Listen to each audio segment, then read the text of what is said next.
Hi friends, ഇന്ന് നമുക്ക് നോക്കാം മൈക്രോസോഫ്റ്റ് എക്സലിൽ വിലുക്കപ്പ് ഫംഗ്ഷൻ എങ്ങനെ ഉപയോഗിക്കാം എന്നതിനെക്കുറിച്ച്. ഇന്ന് ഞാൻ കളക്ട് ചെയ്തിരിക്കുന്ന ഡാറ്റ ഒരു മൊബൈൽ കമ്പനിയിലെ ബിൽ എമൗണ്ട് ഡ്യൂസ് വരുത്തിയ കസ്റ്റമേഴ്സിന്റെ ഡീറ്റെയിൽസ് ആണ്. ഇവിടെ നമുക്ക് ഫസ്റ്റ് നെയിമും ബിൽ എമൗണ്ടും കിട്ടിയിട്ടുണ്ട്. ഓക്കെ, അങ്ങനെയാണെങ്കിൽ എനിക്ക് ഈ വലിയ ഡാറ്റയിൽ നിന്ന് കുറച്ച് കസ്റ്റമേഴ്സിന്റെ മാത്രം ഡീറ്റെയിൽസ് അറിഞ്ഞാൽ മതി.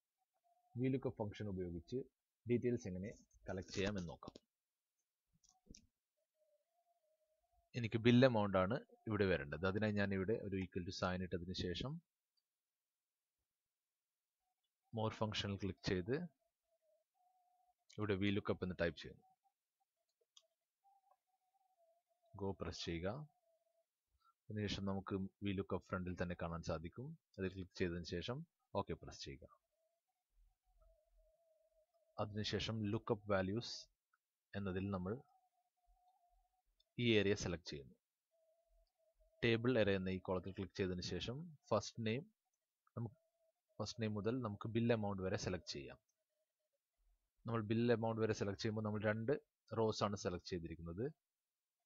അതുകൊണ്ട് നമുക്കിവിടെ 2 എന്ന് എൻ്റർ ചെയ്യാം. അതിനുശേഷം റേഞ്ച് ലുക്കപ്പ് എന്ന ഈ ഏരിയയിൽ നമുക്ക് 0 എന്ന് എൻ്റർ ചെയ്യാം. ഓക്കെ, അതിനുശേഷം ഓക്കെ പ്രസ് ചെയ്യുക. ഓക്കെ, നമുക്ക് കാണാം ഇപ്പോൾ ലോറൻസിന്റെ ബിൽ എമൗണ്ട് 150 ആണ്.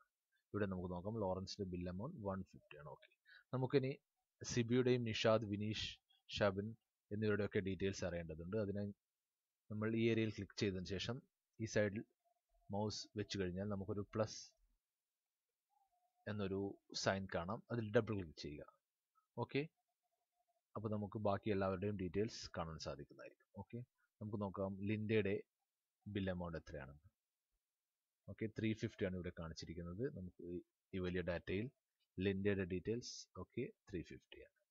ഈ രീതിയിലാണ് നമുക്ക് മൈക്രോസോഫ്റ്റ് എക്സലിൽ വിലുക്കപ്പ് ഫംഗ്ഷൻ ഉപയോഗിച്ച് ഒരു വലിയ ഡാറ്റയിൽ നിന്ന് സ്പെസിഫൈഡ് ആയ കസ്റ്റമേഴ്സിന്റെ ഡീറ്റെയിൽസ് സോർട്ട് ഔട്ട് ചെയ്യാൻ സാധിക്കുന്നത്.